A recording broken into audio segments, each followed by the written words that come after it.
So hello dear student, কেমন আছো? I hope প্রত্যেকে শুধু ভালো না, ভীষণ ভালো আছো। স্ক্রিনের ওপর একটা কোশ্চেন দেখা যাচ্ছে, তাই না? সেই প্রশ্নটা আমরা মন দিয়ে পড়বো, বুঝবো, তারপর অঙ্কটা করার চেষ্টা করবো। ওকে, কি বলেছে দেখো। বলেছে যে এ বি সি এর A B A C B C এর মধ্যবিন্দু যথাক্রমে ডিই ও এফ।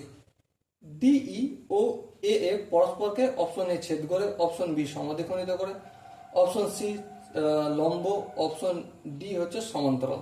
চলো প্রথমে আমি একটা এবিসি ত্রিভুজ অঙ্কন করি। ওকে, এই হচ্ছে আমাদের এ বি সি। এ বি বাহুর মধ্যবিন্দু কি? ডি। এসি বাহুর মধ্যবিন্দু কি? ই। আর বিসি বাহুর মধ্যবিন্দু কি? এফ। ওকে, তারপর কোশ্চেনে কি বলেছে, জিজ্ঞাসা করেছে, দেখে নি। ডিই, এই ডিই বাহুটা এ এফ, এই এ এফ কে, ঠিক আছে, ডিই আর এ এফ পরস্পরকে ছেদ করবে, সমদ্বিখণ্ডিত করবে, লম্ব আর সমান্তরাল। চলো এর মধ্যে কোনটা হবে সেটা, প্রথমত অপশন ডিটা তো কোনোদিন হবেই না, সমান্তরাল তো নয়, দেখতেই পাচ্ছি আমরা খালি চোখেতেই। তাহলে কি, সেইটা একটু গল্পটা করে নিই। চলো এটা বোঝার জন্য আমরা ডি কে এফ এর সঙ্গে যুক্ত করব আর ই কো এফ এর সঙ্গে যুক্ত করবো প্রথমে।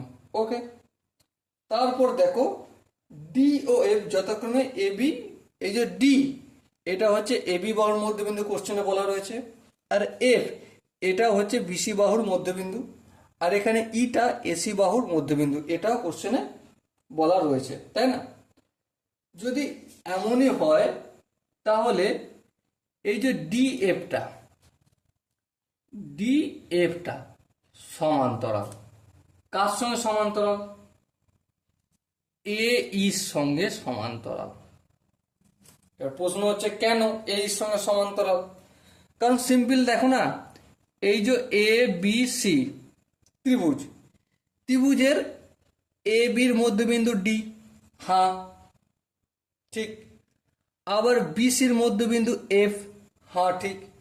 তাহলে এ বি সি ত্রিভুজের একটা বাহু এ বি আর একটা বাহু বিসি, তৃতীয় বাহু কোনটা? এসি। তাহলে তৃতীয় বাহুটার কার সঙ্গে সমান্তরাল হবে? অপর দুটো বাহুর যে মধ্যবিন্দু তাদের সংযোজক সরলরেখার সঙ্গে, মানে এই সরলরেখার সঙ্গে এইটা সমান্তরাল। এই এসিটা, এসিটা মানেই কি? এইটা সমান্তরাল, তাই না? এসি মানেই কি? এসিটা হচ্ছে বড় আর এইটা হচ্ছে ছোট রূপ। তাহলে এসিটার সঙ্গে যদি ডিএফটা সমান্তরাল হয়, তাহলে এইটার সঙ্গে সমান্তরাল আমরা অনায়াসে বলতে পারি, হ্যাঁ ঠিক। এটা একটা গেল। আর একটা দেখো, আর একটা কি? ডিএফ হলো। এবার দেখো ইএফটা, ইএফ, ইএফটাও সমান্তরাল, ইএফটাও কি সমান্তরাল? কার সাথে? এ বির সাথে। কেন? দেখো ই বিন্দুটা এসি এর মধ্যবিন্দু, আবার এফ বিন্দুটা হচ্ছে বিসি এর মধ্যবিন্দু। এই দুটো বিন্দু, দুটো যদি সংযোজক সরলরেখাটা, এ বিসি ত্রিভুজের তৃতীয় বাহু হচ্ছে এ বি, এর সঙ্গে সমান্তরাল, হ্যাঁ। তাহলে এ বি এর সঙ্গে সমান্তরাল। আচ্ছা, এ বি এর সঙ্গে সমান্তরাল মানেই আমরা এই ই এফ কে এডি এর সঙ্গে সমান্তরাল বলতে পারি, আবার ই এফ কে বিডি এর সঙ্গে সমান্তরাল বলতে পারি কি পারি না? অবশ্যই বলতে পারি, ঠিক আছে। তাহলে দেখো আমি এটা লিখি একটু, ই এফ সমান্তরাল, ইএফ সমান্তরাল এডি, হ্যাঁ এডি লিখলাম। এবার দেখো একটা চতুর্ভুজের আমি নাম লিখছি, চতুর্ভুজ A D F E, A D F E চতুর্ভুজটা নিলাম। এর বিপরীত বাহুগুলো দেখো তো সমান সমান সমান্তরাল কিনা, হ্যাঁ। এডিটা সমান্তরাল এফ ই, দেখো এডি সমান্তরাল এফ ই, হ্যাঁ। আবার ডিএফ, এই ডিএফ বাহুটা সমান্তরাল কার সঙ্গে? এইর সঙ্গে। তাহলে যে চতুর্ভুজের বিপরীত বাহুগুলো সমান্তরাল, সেই চতুর্ভুজ দেখছি কি হয়? একটি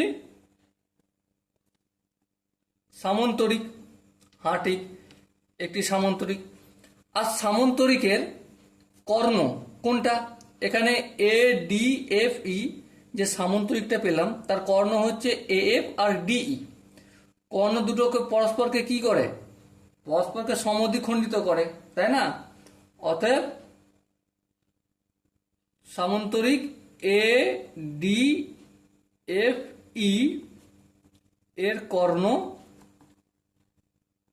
কর্ণ এ এফ ও ডিই পরস্পরকে সমদ্বিখণ্ডিত করে। Okay, so dear student, I hope এই কোশ্চেনের প্রতিটা স্টেপ তোমাদের বোঝা গেছে। যদি কোনো স্টেপ বুঝতে অসুবিধা থাকে, ডাউট থাকে বা কনফিউশন থাকে, তার জন্য কি করতে হবে? কমেন্টে অবশ্যই জানাতে হবে। ওকে, সো ডিয়ার স্টুডেন্ট, দেখা হচ্ছে পরবর্তী সেশনে। ততক্ষণ পর্যন্ত ভালো থেকো, সুস্থ থেকো এবং জয় হিন্দ।